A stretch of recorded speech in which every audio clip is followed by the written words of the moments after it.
আমার জীবনের কথায় যে আমি এই 14-15 বছর বয়সের সময় আমি একটু এই যে আমার বাপ মা গেল কাছে হয়তো 7-6 না 8-9 বছরের সময় আমার বাপ মা সবাই চলে গেছে, কেউ নাই।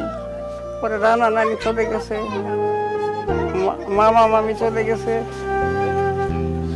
আমার সবাই আত্মীয় স্বজন সবাই চলে গেছে।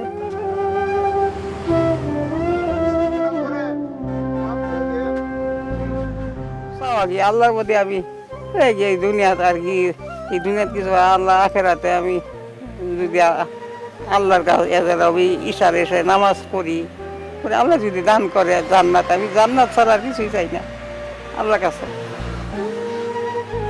কাছে বলি আমি হাটবার চাই, আমি আমার একটু শক্তি দান করুন আল্লাহ, এগুলা কই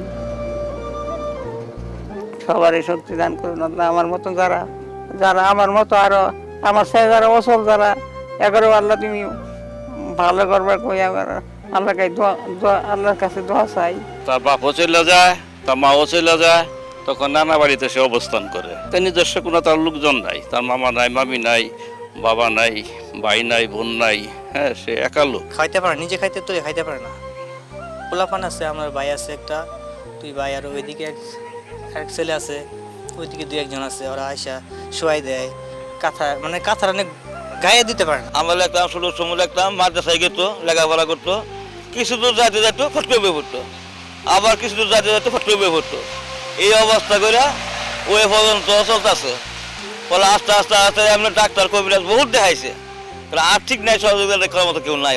সকালবেলা আম্মু রান্না করে দেয়, রান্না করে নিয়ে পরে এখানে নিয়ে আসি, এখানে নিয়ে আসে পরে খাবার বসায়, খাওয়া দিয়ে হয়, শেষ করে পরে আবার চলে যাওয়ার পরে আবার সন্ধ্যা করে আসি, আবার খাবার নিয়ে আসি, পরে খাওয়াই দিয়ে পরে আবার বিছানা সবকিছু শোয়াই সবকিছু ঠিক করে পরে আবার চলে যায়।